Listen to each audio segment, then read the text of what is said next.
Assalamualaikum warahmatullahi wabarakatuh. Selamat pagi, Bu Mintarsi dan Bapak ya, teman-teman sekalian. Kami dari kelompok 4 ingin mempresentasikan mengenai materi pengkoordinasian lembaga berangkat 5 orang. Yang pertama ada Angelia Dian Sasanti, yang kedua ada Muhammad Dawi, ketiga Afiani, keempat Harta Pepnya atau saya sendiri aku moderator pada prestasi ini, dan terakhir ada Arif Bowo.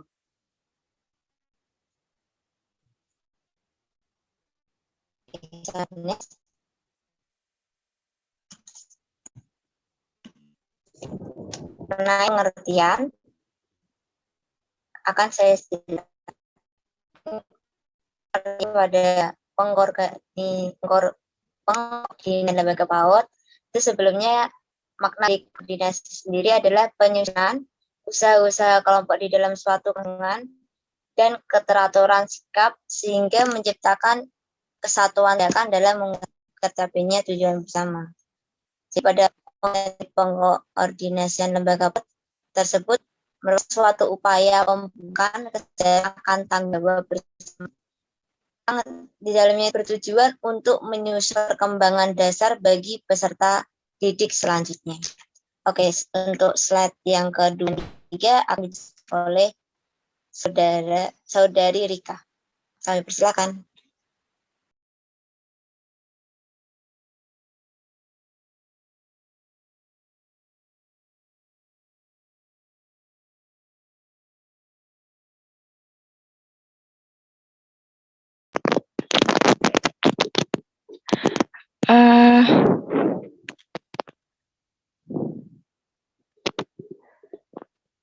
Untuk yang kedua, ada tujuan pengkoordinasian lembaga PAUD. Yang pertama, mengarahkan dan menyatukan semua tindakan. Kemudian yang kedua, menjuruskan keterampilan spesialis ke arah sasaran perusahaan. Yang ketiga, menghindari kekosongan serta tampang di pekerjaan. Yang keempat, menghindari kekacauan, penyimpangan tugas dan sasaran. Kemudian mengintegrasikan tindakan dan pemanfaatan unsur. Yang terakhir ada menghindari tindakan overlapping dari sasaran pembelajaran.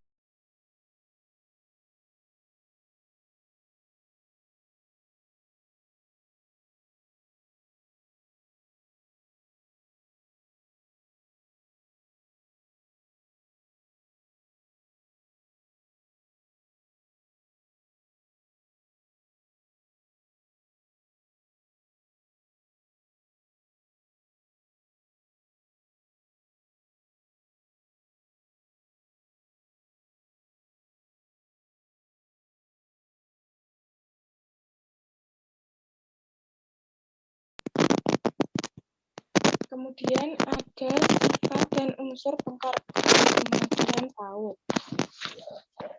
Yang pertama ada sifat, yaitu ada sifat dinamis dan tidak statis. Yang kedua, menekankan pandangan menyeluruh. Yang ketiga, hanya meninjau suatu pekerjaan secara menyeluruh. Kemudian ada unsur-unsur. Yang pertama itu unit-unit atau organisasi-organisasi yang berkaitan dengan koordinasi PAUD. Yang kedua ada sumber-sumber, yang ketiga ada gerak kegiatan, yang keempat ada kesatu paduan, yang kelima keserasian, yang keenam ada yang arah yang sama. Saya kembalikan ke moderator. Baik, terima kasih Mbak Rika. Oke, selanjutnya mengenai tipe pengorganisasian lembaga PAUD beserta materi tentang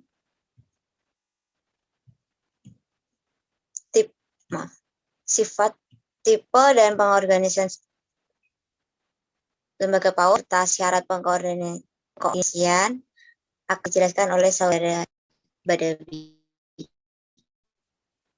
Terima kasih. Ya, materi selanjutnya yaitu tipe pengkoordinasian lembaga PAUD. Yang pertama itu menurut lingkupnya ada internal dan eksternal. Koordinasi internal adalah koordinasi antar pejabat atau antar unit di dalam suatu organisasi. Lalu ada eksternal, yaitu koordinasi antar pejabat dari berbagai organisasi atau antar organisasi. Lalu menurut arahnya yaitu ada horizontal, vertikal, diagonal, fungsional. Koordinasi horizontal adalah koordinasi antar pejabat atau antar unit yang mempunyai tingkat hierarki yang sama dalam suatu organisasi, dan antar pejabat dari organisasi-organisasi yang sederajat atau antar organisasi yang setingkat. Lalu yang kedua ada koordinasi vertikal, yaitu koordinasi antara pejabat-pejabat dan unit-unit tingkat bawah oleh pejabat atasannya, atau unit tingkat atasnya langsung, juga cabang-cabang suatu organisasi oleh organisasi induknya.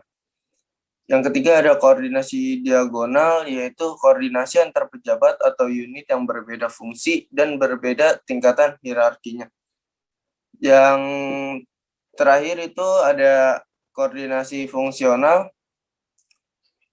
Koordinasi fungsional adalah koordinasi antar pejabat, antar unit, atau antar organisasi yang didasarkan atas kesamaan fungsi atau karena koordinatornya mempunyai fungsi tertentu. Terima kasih moderator.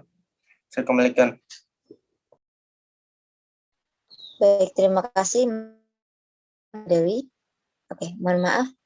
Untuk materi yang syarat pengkoordinasi ini akan dijelaskan oleh saudara A. Kami persilahkan. Ya, terima kasih moderator atas waktunya. Selanjutnya saya akan menjelaskan submateri mengenai syarat pengkoordinasian. Yang pertama ada sense of cooperation atau perasaan untuk kerjasama. Di sini kita harus dilihat dari sudut perbagian bidang pekerjaan, bukan orang per orang. Yang kedua ada rivalry. Dalam perusahaan besar sering diadakan persaingan antar bagian-bagian agar bagian-bagian ini berlomba-lomba untuk mencapai kemajuan. Yang ketiga ada team spirit. Satu sama lain pada tiap bagian harus saling menghargai, dan yang terakhir ada spirit de corps. Bagian-bagian yang diikutsertakan atau dihargai umumnya akan menambah kegiatan yang semangat. Terima kasih.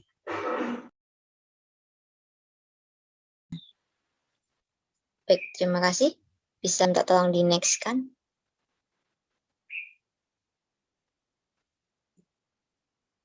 Oke.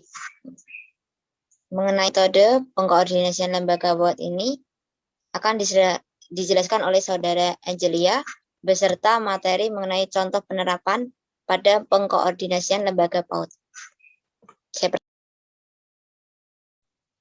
Baik, selanjutnya saya akan menjelaskan tentang metode pengkoordinasian lembaga PAUD.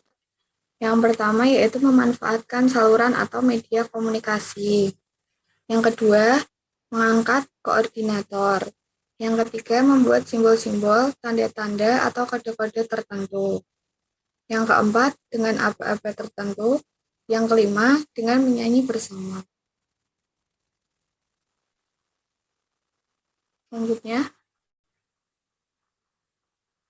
Selanjutnya saya akan menjelaskan materi tentang contoh penerapan pengkoordinasian lembaga PAUD. Contohnya yaitu TK Kuncung Anyelir memberi layanan untuk anak usia 4-6 tahun sebanyak 3 kali dari pukul 8 sampai 11 siang. Seharusnya, layanan untuk anak usia 4-6 tahun selama 900 menit per minggu. Berarti, TK Kuncung Anyelir kekurangan 560 menit pelajaran. Kekurangan tersebut dilengkapi dengan program pengasuhan yang disusun oleh guru TK Kuncung Anyelir untuk orang tua peserta didik agar melanjutkan kegiatan pembelajaran di rumah melalui proses pengasuhan. Terima kasih, saya kembalikan kepada moderator.